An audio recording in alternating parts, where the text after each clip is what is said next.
በዛሬው የዜና እትማችን በትግራይ ክልል ያለውን ወቅታዊ ፖለቲካዊ ውጥረት፣ በግንባታ ግብዓቶች ላይ የታየው ከፍተኛ የዋጋ ንረት፣ የሰባተኛውን ጠቅላላ የምርጫ የመራጮች ምዝገባ ሂደትና አዲስ የተሰጠውን የሰራተኛና አሰሪ ሕግ ትርጉም ዝርዝር መረጃዎች ይዘን ቀርበናል። ኢትዮጵያ ዴይሊ ኒውስ ነን። በየዕለቱ የሚወጡ መረጃዎችን ለማግኘት ሰብስክራይብ ማድረጉን አይርሱ። በጊዜያዊ መንግስት ላይ መፈንቅለ መንግስት ለማድረግ እንዳታስቡት እንዳትተገብሩት ሲሉ ሌተናንት ጀነራል ታደሰ ወረደ አስጠንቅቀዋል። ነባር መንግስት ይመለስ የሚለው የህወሓት ውሳኔ አደገኛና ተጨማሪ ግጭትና ጥፋትን የሚጋብዝ መሆኑን የገለጹት ሌተናንት ጀነራሉ ውሳኔው ከተተገበረ ውድቀት እንጂ ድል አይገኝም ሲሉ ተናግረዋል። ፕሬዚዳንቱ ስልጣን ይለቃሉ ወይ የሚለውን ጥያቄ በሰፊው የሚነሳ ሲሆን የትግራይ ክልል ጊዜያዊ አስተዳደር ፕሬዚዳንት ታደሰ ወረደ ዛሬ ጠዋት ለአንዳ ሪፖርት እና ለአዛ ትግርኛ ለተባሉ ሚዲያዎች ከትላንት የቀጠለ ማብራሪያ ሰጥተው ነበረ። በማብራሪያቸውም ህወሓት ባለፈው ሳምንት ነባሩ መንግስት ይመለስ ሲል የወሰነው ውሳኔ እሳቸውን ጨምሮ 9 አባላት ላሉት ካውንስል እስካሁን እንዳልቀረበ፣ ቀርቦም ቢሆን ካውንስሉ ውሳኔውን ከማወቅ በዘለለ ውሳኔውን መቀልበስ እንደማይችል ገልጸዋል። ከአክሱም ከተማ ነባሩ መንግስት ይመለስ የሚለው ውሳኔ በኋላ የውሳኔው አስፈጻሚ ከሆነ የህወሓት አካል እንዳልተገናኙ በተናጥል ሳይሆን ውሳኔውን ደግሞ ከሚያስፈጽም አካል ተገናኝተው መወያየት እንደሚፈልጉ አስታውቀዋል።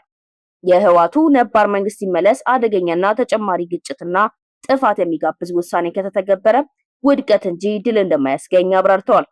ፕሬዚዳንቱ የተፈጠረውን የፖለቲካ ቀውስ ለማረጋጋት የሚያስችል አማራጭ የመፍትሄ ሀሳብ እንዳላቸው እሳቸውን ጨምሮ 9 አባላት ላሉት ካውንስል ለማቅረብ ዝግጁ እንደሆኑ ገልጸዋል።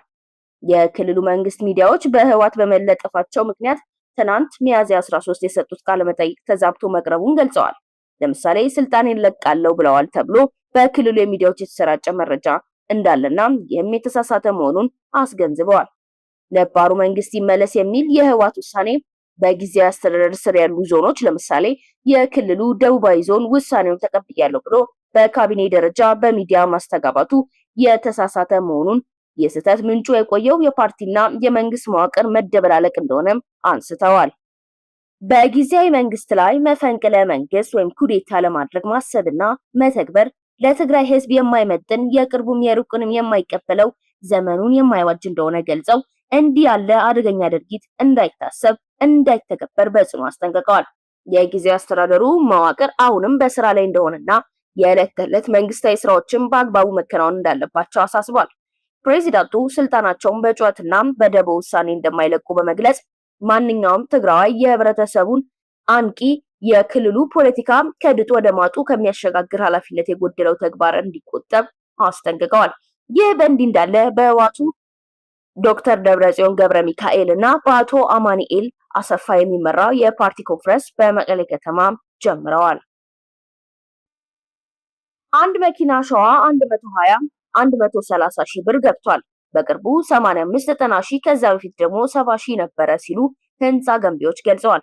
የኢትዮጵያ ኮንስትራክሽን ግብዓት አቅራቢዎችና ማዕድናት ሀብት ስራ አሰሪ ባለሀብቶች ማህበር በበኩሉ የዛሬ 3 ዓመት 12 ሺህ ብር ይጫን የነበረው 15 ሜትር ኪዩብ አንድ መኪና ሸዋ ዛሬ ወደ 90 ሺህ ብር ገብቷል ብለዋል። ከቅርብ ጊዜ ወዲህ ይበልጥ ፈታኝ ከሆነው የነዳጅ ችግር ጋር በተያያዘ የኮንስትራክሽን ግብዓት ዋጋ ከ20 እስከ 40 ሺህ በላይ መጨመሩን ጋዜጠኞች ሲዘግቡ እንደቆዩ ተገልጿል። ከዚህ ቀደም ከ60 እስከ 70 ሺህ ብር ይሸጥ የነበረው አንድ መኪና ሸዋ አሁን ከ120 ሺህ እስከ 130 ሺህ ብር መግባቱ ተረጋግጧል። ከአሸዋ ባሻገር ከወራት በፊት 60 ሺህ ብር ሲሸጥ የነበረው አንድ መኪና ጠጠር አሁን ከ85 ሺህ ብር በላይ መሆኑ የታወቀ ሲሆን የግንባታ ድንጋይም በሺዎች የሚቆጠር ጭማሪ አሳይቷል። የሲሚንቶም ዋጋ እስከ 3 እጥፍ ጨምሯል።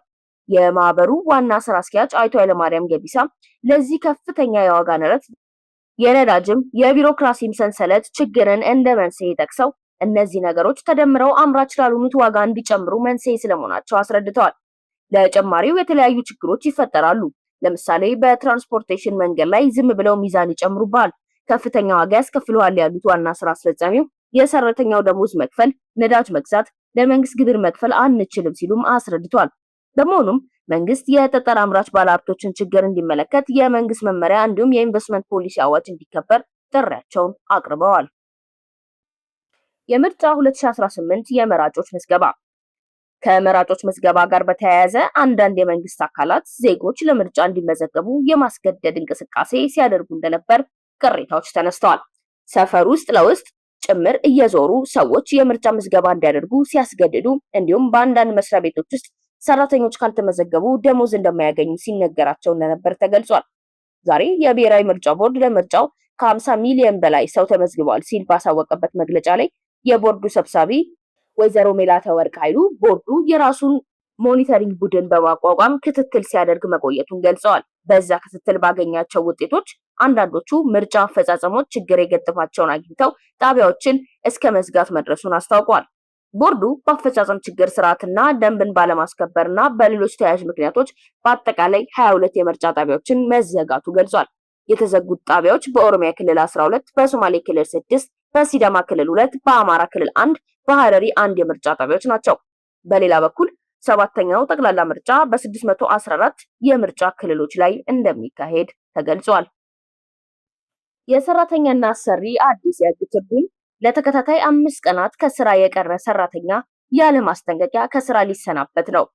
ከእረፍትና ልዩ ልዩ ፍቃዶች ውጪ አንድ ሰራተኛ ለ5 ተከታታይ ቀናትና ከዚያ በላይ ከስራ የቀረ ሰራተኛን ማስጠንቀቂያ መስጠት ሳያስፈልግ የስራ ውልን ማቋረጥ የሚያስችል አዲስ የህግ ትርጉም ተሰጥቷል።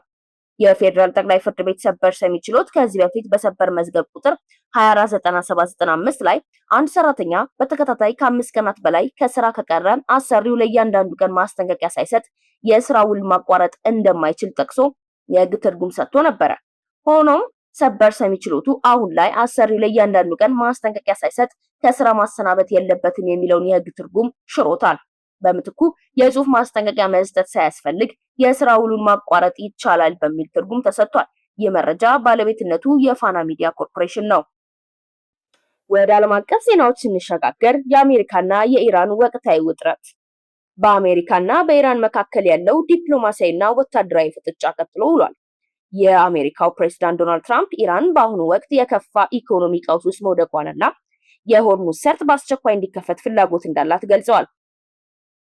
ሚዲያዎች እንደዘገቡት ከሆነ ፕሬዝዳንት ትራምፕ በሰጡት መግለጫ ኢራን በገንዘብ ረገድ እየፈራረሰች ነው፣ የሆርሙዝ ሰርጥ በአስቸኳይ እንዲከፈት ይፈልጋሉ፣ ጥሬ ገንዘብ ተርበዋል፣ በቀን $500 ሚሊዮን እያጡ ነው፣ የወታደርና የፖሊስ አባላት ደሞዝ አልተከፈለንም በሚል ቅሬታ እያቀረቡ ነው ሲሉ ባሳለፉት መልእክት አመልክተዋል። ትራምፕ ትላንት ከኢራን ጋር የተደረገው የተኩስ አቁም ስምምነት ሲያልቅ ተጨማሪ ጊዜ ማራዘማቸው ይታወሳል። በሌላ በኩል የኢራን አብዮታዊ ዘብ በሆርሙዝ ሰርጥ ላይ 2 የንግድ መርከቦችን በቁጥጥር ስር መዋሉን አስታውቋል። በቁጥጥር ስር የዋሉትም መርከቦች የጭነት መርከቦች መሆናቸው ታውቋል። ኢራን መርከቦቹ የባህር ላይ ደንቦችን ጥሰዋልና ያለ ፍቃድ ለመንቀሳቀስ ሞክረዋል የሚል ክስ አቅርባለች። ይህም በዓለም አቀፍ የንግድ መስመሮች ላይ የተፈጠረውን የመርከቦችን በቁጥጥር ስር የመዋል እርምጃና የአሜሪካ ፕሬዝዳንት የሰጡት ጠንካራ መግለጫ በቀጠናው ላይ ያለው የፖለቲካ ትኩሳት ወደ ከፋ ደረጃ ሊያመራ እንደሚችል ስጋት ፈጥሯል። በአጠቃላይ የዛሬው ሁኔታ በፖለቲካ ውጥረቶች፣ በኑሮ ውድነት ተግዳሮቶችና በህግ ማዕቀፎች ውስጥ ታጅቦ ነበረ። በትግራይ ክልል ያለው የስልጣን ሽኩቻ፣ የግንባታ ግብዓቶች ዋጋ መጨመር፣ በኢኮኖሚ ላይ የሚያሳድረው ተጽዕኖ እንዲሁም የምርጫው ሂደት ግልጽነትና የሰራተኞች መብቶች ጉዳይ በቀጣይ ቀናትም ትኩረት የሚሹ አበይት ጉዳዮች ሆነው ይቀጥላሉ። የኢትዮጵያ ዴይሊ ኒውስን ስለተከታተላችሁ እናመሰግናለን። ሀሳብ አስተያየቶን በኮሜንት መስጫው ላይ ያቅርቡልን።